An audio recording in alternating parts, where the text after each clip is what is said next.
The concept of the Sabbath originates from the earliest pages of the Bible, beginning in the book of Genesis. In the creation narrative, God created the world in 6 days. The story is familiar.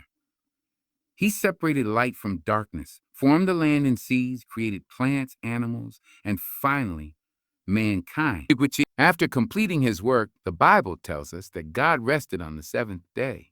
This act of rest was not because he was tired or needed to recuperate, but it was a deliberate cessation from his work. It was a divine example for humanity to follow, a pattern that established a rhythm of work and rest.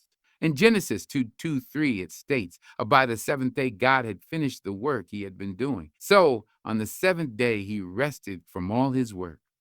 And God blessed the seventh day and made it holy, because on it he rested from all the work of creating that he had done. This moment was the first instance of the Sabbath. It was not just a break or pause in creation, it was a consecration of time. God blessed and sanctified the seventh day, setting it apart from the other 6 days. In doing so, he gave a gift to humanity, one that would become a fundamental part of the Jewish and, by extension, Christian faith. The importance of the Sabbath was further solidified when it was codified in the Ten Commandments, which were given to Moses on Mount Sinai. In Exodus 28:11, God commanded the Israelites to remember. Nonetheless, the origin of the Sabbath, God's creation of a rhythm of work and rest, remains foundational to understanding its ongoing importance in the life of believers, both then and now. The Sabbath serves as a gift, a reminder of God's perfect design for life and a rhythm of rest that humans are called to honor and follow. The shift from observing the Sabbath on Saturday to gathering for worship on Sunday, commonly known as the Lord's Day, marks a significant transformation in Christian practice. This change is closely tied to the resurrection of Jesus Christ, which took place on the first day of the week, commonly known as Sunday. Early Christians, initially all Jewish, were familiar with the Sabbath, a day of rest and worship that occurred from Friday evening to Saturday evening. This observance had been central to their lives for centuries, as it was mandated by God in the Old Testament. However, the resurrection of Jesus was such a monumental event in Christian faith that it led to a shift in how believers understood and practiced the rhythm of work and rest. The earliest Christians, many of whom were Jews, initially continued to observe the traditional Sabbath, but they also began to gather on the first day of the week. Theologically, the shift to Sunday also holds deep significance. The resurrection of Jesus on the first day of the week is seen as the fulfillment of God's promises, marking the beginning of a new creation. Sunday became a symbol of this new life, a day to celebrate the hope Christians have in Christ's victory over death.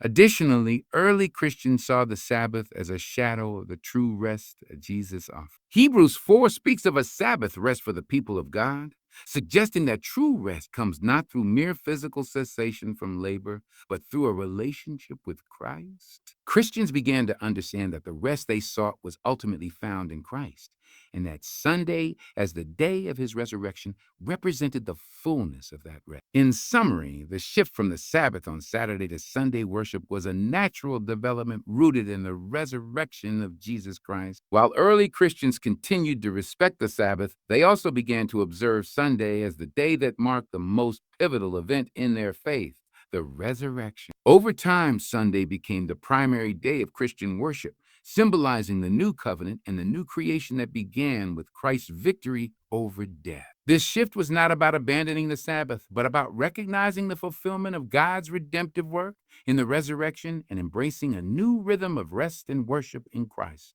Jesus' teachings on the Sabbath are some of the most profound and transformative in the Gospels. While the Sabbath was an essential aspect of Jewish life, observed with great reverence and strictness, Jesus approached the Sabbath in a way that challenged both the prevailing interpretations of the law and the religious authorities of his time. His teachings on the Sabbath revealed a deeper, more compassionate understanding of God's intention for rest, mercy, and healing. In the Gospels, we see Jesus frequently engaging with the Pharisees and other religious leaders over their legal. Here, Jesus uses a practical example to illustrate his point.